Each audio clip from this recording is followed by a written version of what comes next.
a plu chez Bell & Ross, c'est pas forcément d'identifier un produit coup de cœur, mais c'est l'ensemble d'une collection, qui est la collection BR. C'est une bonne mesure, je dirais, on n'en met pas trop.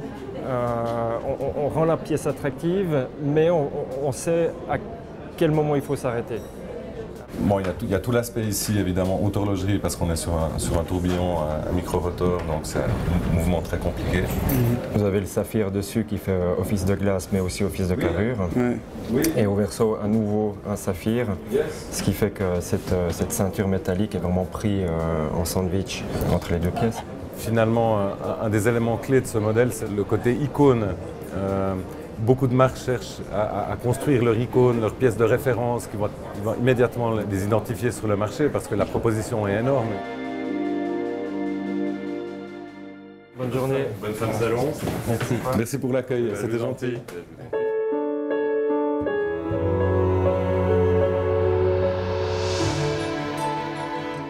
La maison Hermès est évidemment une maison emblématique, une maison chargée en histoire, une maison qui s'impose sur le marché horloger et qui, à mon avis, a trouvé sa voie.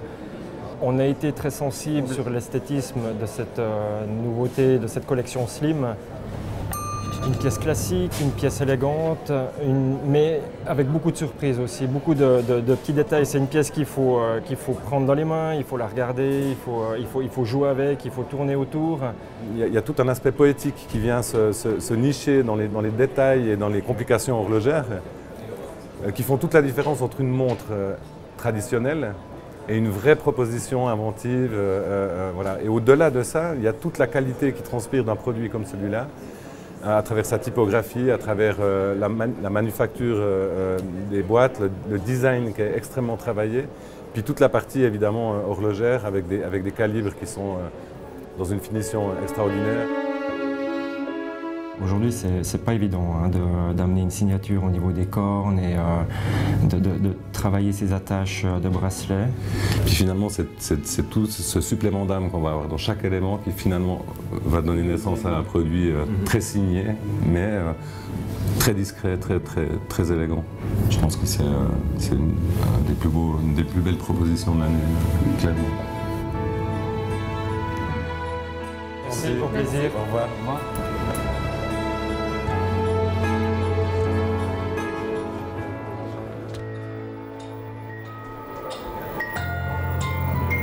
La répétition minute, ici, la plus fine du monde.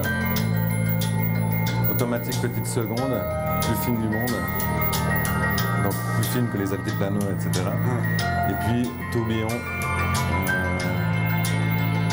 qui est aussi le plus fin du monde.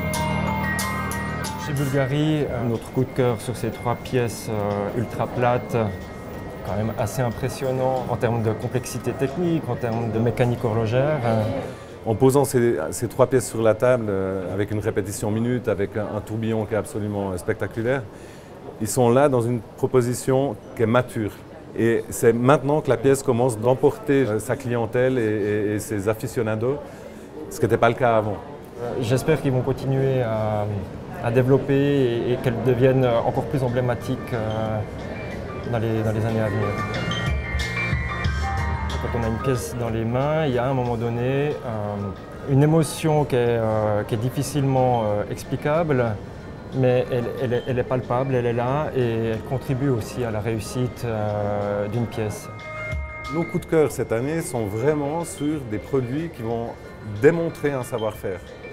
C'est d'être en parfaite ligne avec son histoire et d'arriver à faire évoluer ses techniques artisanales, son savoir-faire, sa vision de l'horlogerie, chaque fois un cran plus loin.